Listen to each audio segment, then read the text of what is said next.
ৰামপুৰ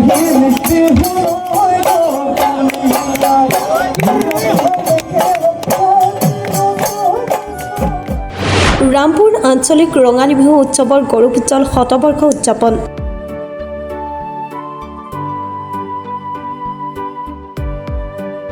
দক্ষিণ কামৰূপৰ ৰঙালী বিহু উদযাপন সমিতিসমূহৰ অন্যতম ৰামপুৰ আঞ্চলিক ৰঙালী বিহু উৎসৱ উদযাপন সমিতি। এইবেলি 29 চ'তৰ পৰা 3 বহাগলৈকে 5 দিনীয়া বৰ্ণাঢ্য কাৰ্যসূচীৰে উদযাপন কৰিবলৈ লৈছে গৌৰৱোজ্জ্বল শতবৰ্ষ। পুৰুষ মহিলাৰ মাৰাথন দৌৰ প্ৰতিযোগিতা, সদৌ অসম ভিত্তিত মুকলি বিহু প্ৰতিযোগিতাকে ধৰি বিভিন্ন সাংস্কৃতিক অনুষ্ঠান অনুষ্ঠিত হ'ব। নীল আকাশ, প্ৰিয়ংকা ভৰালী, গীতাঞ্জলি দাস আদি শিল্পীয়েও মঞ্চ শুৱনি কৰিব। ভূপেন্দ্ৰ সংগীত, জুবিন গাৰ্গৰ গীত আদিৰে 5 দিনীয়া বৰ্ণাঢ্য কাৰ্যসূচী ৰূপায়ণ কৰা হ'ব। আজি 100 গৰাকী বিশিষ্ট ব্যক্তিৰ দ্বাৰা একোখনকৈ পতাকা উত্তোলন কৰি এই শতবৰ্ষ অনুষ্ঠানৰ শুভাৰম্ভণি কৰা হয়। আজি আমি প্ৰাৰম্ভিক অনুষ্ঠানটো আজি আচলতে ল'লোঁ 100খন পতাকা উত্তোলন কৰি, যিহেতু এইটো আমাৰ শতবাৰ্ষিকী আৰু আমি অহা 13 এপ্ৰিলৰ পৰা 17 এপ্ৰিললৈ 5 দিনীয়া কাৰ্যসূচীৰে বিভিন্ন কাৰ্যসূচী থাকিব আমাৰ। এই 5 দিনীয়া কাৰ্যসূচীৰে আমি আমাৰ শতবাৰ্ষিকী উৎসৱ পালন কৰিম। বিশেষ কি আছে আমাৰ প্ৰথম দিনাই আমাৰ এটা নতুনত্ব আমি আনিব খুজিছোঁ। আমি এবাৰ গৰু বিহু আমাৰ এই মঞ্চৰ ওচৰতে আমি গৰু বিহু পালন কৰিম। প্ৰথম দিনাই গৰু বিহুৰ পিছত আমাৰ সিদিনা আবেলি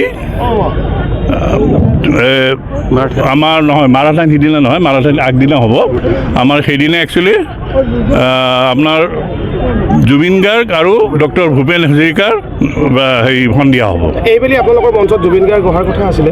জুবিন গাৰ্গক আমি নিমন্ত্ৰণ জনাইছিলোঁ, আমাৰ চুক্তিও হৈছিলে, কিন্তু আমাৰ সকলোৰে আমাৰ গোটেই অসমবাসীৰে আমাৰ দুৰ্ভাগ্য যে আমি তেখেতক হেৰুৱালোঁ।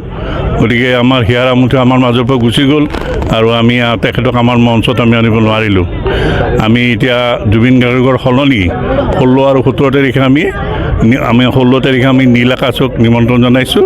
17 তাৰিখে আমি প্ৰিয়ংকা ভৰালী আৰু গীতাঞ্জলি দাসক নিমন্ত্ৰণ জনাইছোঁ। তেওঁলোক হ'ল মূল আকৰ্ষণ। তাৰ লগতে আমাৰ বেলেগ বেলেগ আৰু বাৰেৰহণীয়া আমাৰ দল আছে। আমাৰ তেজপুৰত থেচপিয়ান আছে, তেওঁলোকৰ বাৰেৰহণীয়া তেওঁলোকে কিবাকিবি অনুষ্ঠান তেওঁলোকে থাকিব। তাৰপিছতে বিহু দল আছে।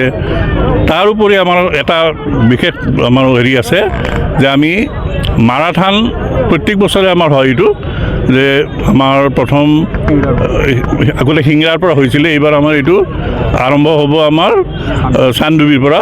যিহেতু এই ৰাস্তাটো বেয়া, সেইকাৰণে আমি চান্দুবিৰ পৰা আমাৰ মাৰাথানটো হ'ব।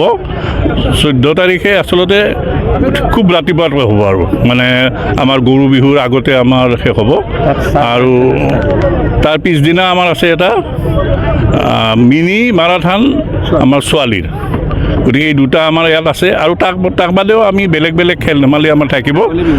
আৰু মুকলি বিহু প্ৰতিযোগিতা আমাৰ আছে 14 তাৰিখে। 14 তাৰিখে আমাৰ মুকলি বিহু আছে, 15 তাৰিখে আমাৰ মুকলি বিহু আছে।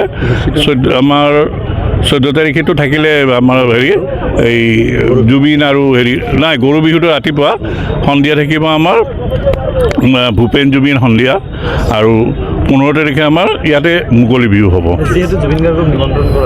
হয়, আমিতো মৰ্মাহত হৈছোঁৱে। তেখেতৰ শ্ৰদ্ধাঞ্জলি থাকিব আমাৰ, আৰু তেওঁৰ শ্ৰদ্ধাতেই লগতে আমি ভূপেন হাজৰিকাক লৈছোঁ, যিহেতু তেখেতৰ এইবাৰ শতবাৰ্ষিকী জন্ম শতবাৰ্ষিকী। গতিকে দুইজনৰে এটা ৰাতিতে আমি তেওঁলোকক লৈ আমি এটা অনুষ্ঠান কৰিম। সুনীল দাসৰ ৰিপৰ্ট, প্ৰাৰ্থ টাইম ডিজিটেল। শদিয়াৰ পৰা ধুবুৰীলৈ, বৰাকৰ পৰা ব্ৰহ্মপুত্ৰলৈ সকলোৰে মাজত চিনাকি এটা নাম প্ৰাতঃ টাইম। থলুৱা ভাষা, কৃষ্টি আৰু সত্য বাতৰিৰ আধাৰত প্ৰতিষ্ঠিত খবৰ প্ৰাতঃ টাইমৰ প্ৰতিটো বা বাতৰি পুংখানুপুংখভাৱে চাবলৈ Facebook, YouTube, website, Twitter, Instagram আৰু ব্লগাৰ পেজত লাইক আৰু ফ'ল' কৰক।